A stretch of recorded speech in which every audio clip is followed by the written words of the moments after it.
سلام عشقا، حالتون چطوره؟ آقا براتون قسمت دوم و پایانی چالش مستر بیست آوردم. داستان اون تقیه، بریم با هم دیگه نگاه کنیم. زنجان خانواده رو برای یه شب تنها گذاشتم و همش از توی میکروفون صداهای اغ زدن و صداهای خصوصی می توی آمد. یک شب قد 7 سال اضافه کاری کردم. چون تقی 41 روز دوام آورده، من آمدم بهش یک سکه اسقر 12 به عنوان جایزه بدم. این رفیقم محموده. خب بریم تو. اینا نگاه چی آوردم برات؟ هی این اول چرب کن، بعد استفادهش این بکن. سکه و پسره رو با هم دیگه بهم جایزه میدید. آره. خواهی اسقر 12 خدمت شما. مرسی. نگاه طور 2-3 ساعت با یه آقا تنها میذارم، اصلا هم درد نداره. خداحافظ شما. هی گایز، من با اینکه آمریکا زندگی میکنم و روانشناسی هم میخوانم، ولی همیشه آمپولای دختر همسایه فامیلا رو خود من میزدم. چی شده؟ تقی بازی پدر ممیزی آمد. اسکل ببینم. سلام. دایی جان ببین، من امروز اومدم که بهت $100,000 تومن جایزه بدم اگه یه کاری بکنی. چیکار بکنم مثلا؟ حدس بزن. نکنه باید با اینا توش بیرون بازی کنم. ببین امشب باید در گوشت نوار بهداشتی ببندی. بچه‌ها بیاین، امیدوارم تا صبح حرام نشی. توی جایزه رو حتما میبری اگه پرده گوشت کرکره نشد. جان ای.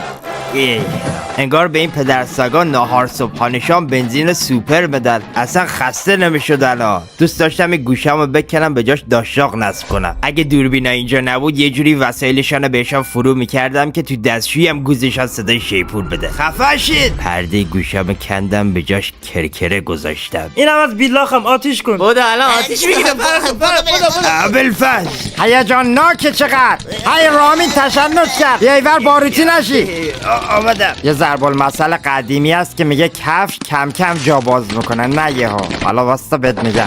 الان تقی حکم همون کفش داره. خفه شد. اون رامین تشنجی ها. خب گفتم که کفش چی میشه؟ جا باز میکنه. خب ما میخوایم یه کاری بکنیم که تو ستاره ها رو واضح تر ببینی دایی جان. فعلا خدا. ما رفتیم قلیال بگیم. اینم جهت مصرف شخصی.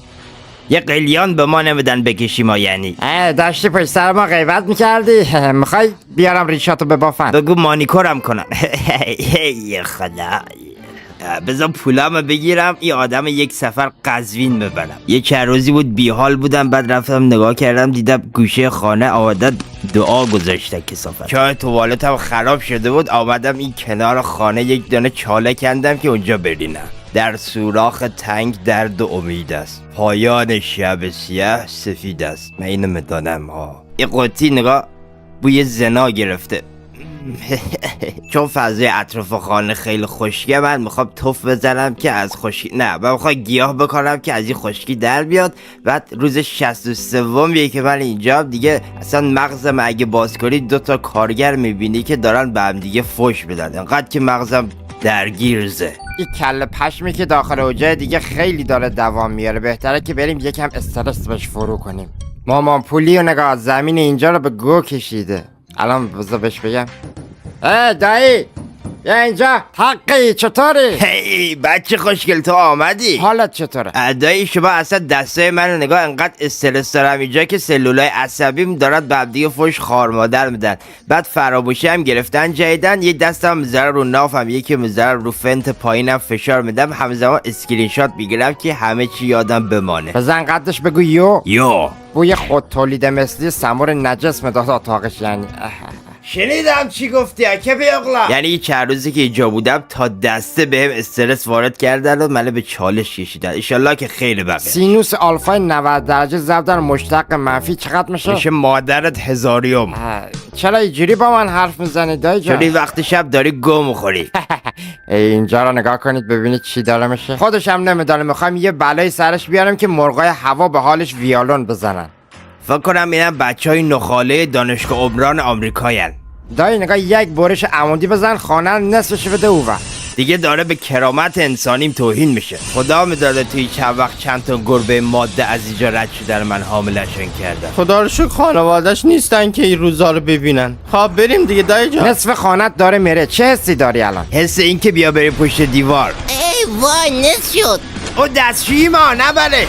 وای گلبم. واو چقدر هیجانش انگیزه. تخم سگا دایی کیف کردی؟ میخوای از وسط نصفت کنیم شبا خودت با خودت بازی کنه حوصلش هم سر نره دایی جان؟ مامانت نصف کن. اینقدر پشه های اینجا من گزیدن که شبیه 101 سگ خالدار شده بدنم. هوا هم که انقدر گرمه که اگه بگوزی گوزه تو هوا بخار میشه تبدیل به ابر میشه. حق جان من اومدم که دست چک به بزرگی بهت بدم. حال میکنی یا نه؟ گو نخور بابا. اگه دلت از ما پره بر دستشویی خالی کن. صورتی نصب میدانستی من این پولو بگیرم باش چیکار میکنم؟ چیکار؟ میرم مسکن مهر خانه میخرم. ها دیگه 2 بار. چرا مسخره گرد من؟ 94 روز گذشته ما یه سری از اراذل اوهاش آنجا فرستادیم که خانهش تخریب بکنن دهنش سرویس بکنن. خسخالی شوا. حال نکردی چه کاری بود کردی خب؟ کار زشت. میخواستم ببرمشان داخل باشان توش بیرون بازی کنم ها. همین تو ها. جا نداری که. خانم هم که نصف شده این ابرام یه جور دارن میبارن که انگار ارث پدرشانو میخوان از من بکشن بیرون. توف تو دهنت. چون حوصله تحقیق خیلی داشت اینجا سر میرفت برای همین ما این باندار آوردیم که براش یه آهنگ متال سنتی پخش کنیم.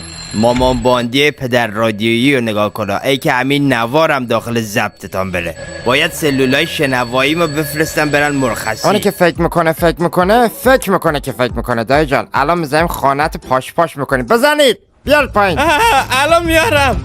ای پدر نفتیا. این بچه انقدر خوشحاله که تنها جمله‌ای که به ذهنم میاد اینه که بگم توش باشه مخندی. توشه. خب یک وان سالم تو حمامت گذاشتین که به مدت 2 ساعت میتونی توش زندگی کنی. ما رفتیم خدا. فقط 17 ساعت مانده که من از این سگ دونی بزنم بیرون. دلم برای محمد عرفان پسرم اینه نگاه کنید و دخترم نازنین شعلا خیلی تنگ شده. قربانشونو بخورم. دیشب یه مارمولک رفته بود تو شورتم. مغزم بیتابه، پایینم 100 روزه که خوابه. اونی که منو دید به هم گفت که شنبولت داره میتابه. یو وای دستات تو چشما پاهار تو پشتم.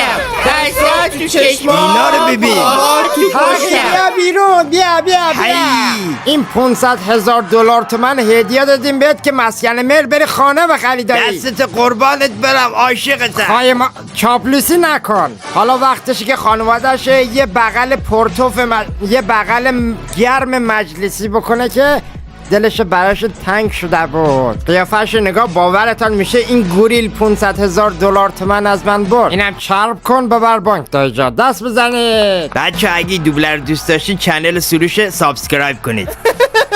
حاکم میکنیم. انشالله دایی سروش از بجنورد بیاد آمریکا با هم ویدیو بسازیم. عاشقتانم. خب عشقا اینم از قسمت دوم و آخر این چالش. بازم مستر بیست براتون دوبله میکنم. اگه کاری مد نظرتونی که من براتون دوبله کنم تو کامنت ها بهم بگین.